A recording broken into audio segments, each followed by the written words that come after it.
Sometimes villains suck, and not in the traditional, oh yeah, they suck, and that's a good thing, but in the way where they suck and it's so bad you want to close your screen or close whatever book you're reading and just log off for eternity.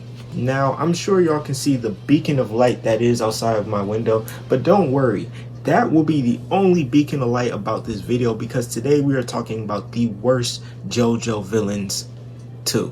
Greyfly was described as a bitter old man, at least that's what his stand user was. Now, the thing with him, my whole thing was, when I watched it for the first time, it was insane. Honestly, I felt like it was kind of decent.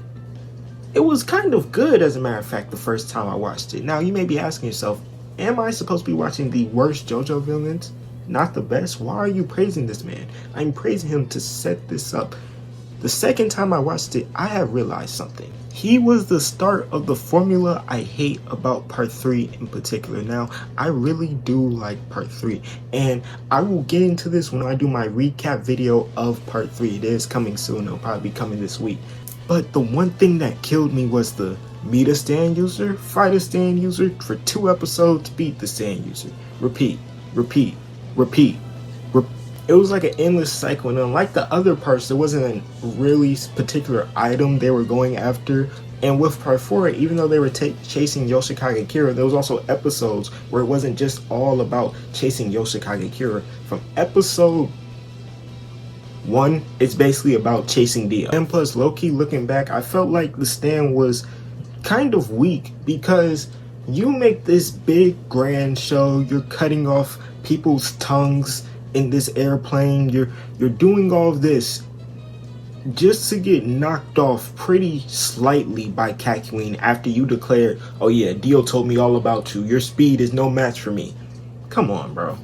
And then before dying, you do one more thing you think is really setting the deal, and you try to crash the plane not knowing you're on board with a plane expert.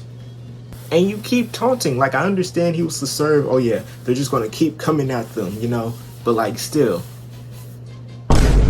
Okay, up next we're gonna be talking about an unknown assassin.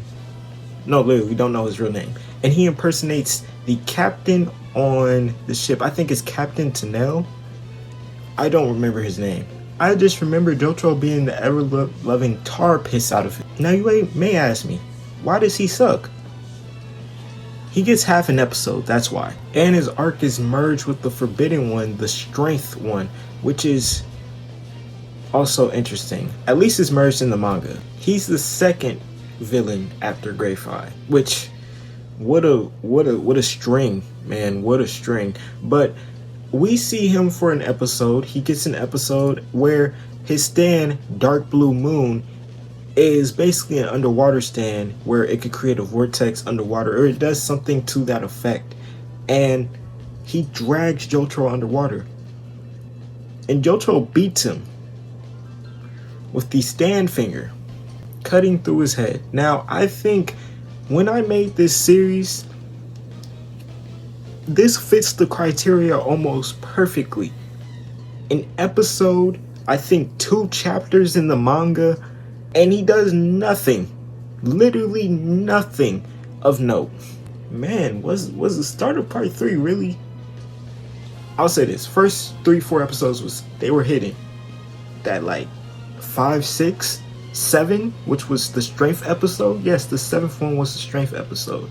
I mean, we were just getting acquainted to like stands in part 3 and stuff, so I can let it pass. It's just not. I forgot part 3 villains really suck. I won't give y'all another part 3 villain if I do this series.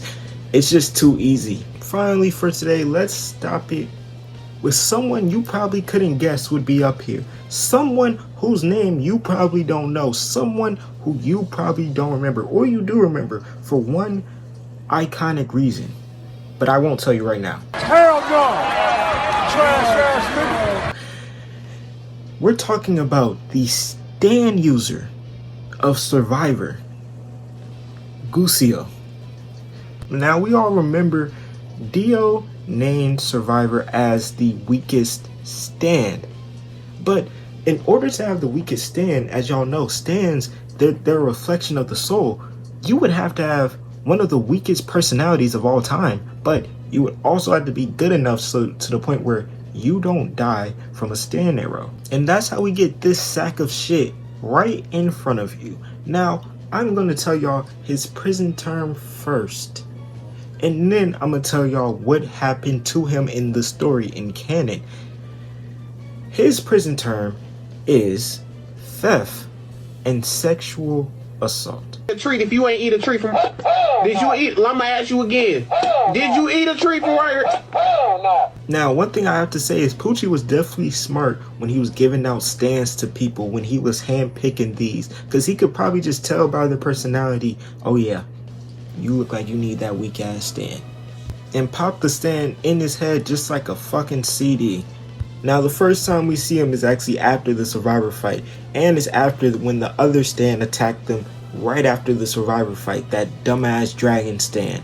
Now, this man, he comes out of the isolation ward and he begs to Anasui and Jolene to help him get out after all the people around him, they're drowned and they're gone, turned to flowers. Because also, this is when Green Baby was activated. Now, I want y'all to take a look at him just for a quick second. I'll give y'all a second. Why would this mild-mannered man be in the isolation ward? Which was probably the question Jolene and Anasui was asking themselves. So Diver Down was implanted into his chest. Now, he probably didn't know about that because he had literally just got his stand pretty recently. Again, Poochie knew how to pick him. So after being pointed to the exit, he thinks shit is all good. So he starts talking to his other stand user until Diver Down pops out of his chest like that one Spider-Man comic. If you know, you know. And boom, he's wandering off aimlessly. And apparently, he just eventually passes away. Now, this is where the iconic moment I was talking about earlier comes in. Because when his corpse is found by Poochie after he found out Green Baby was born, you wanna know what Poochie did? He popped in a disc of classical music into his head and started celebrating.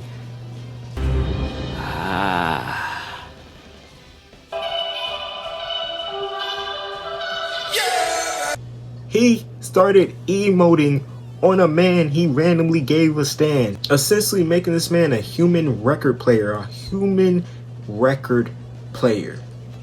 And in all honesty, that's all I have to say about him. Really, all I had to do was give y'all the service of recapping those events just to let you know how trash he is. That's literally the definition of ass. But if y'all enjoyed the video, make sure you like, comment, and subscribe. We're on the road to 2K, so of course, that would be much obliged. And until next time,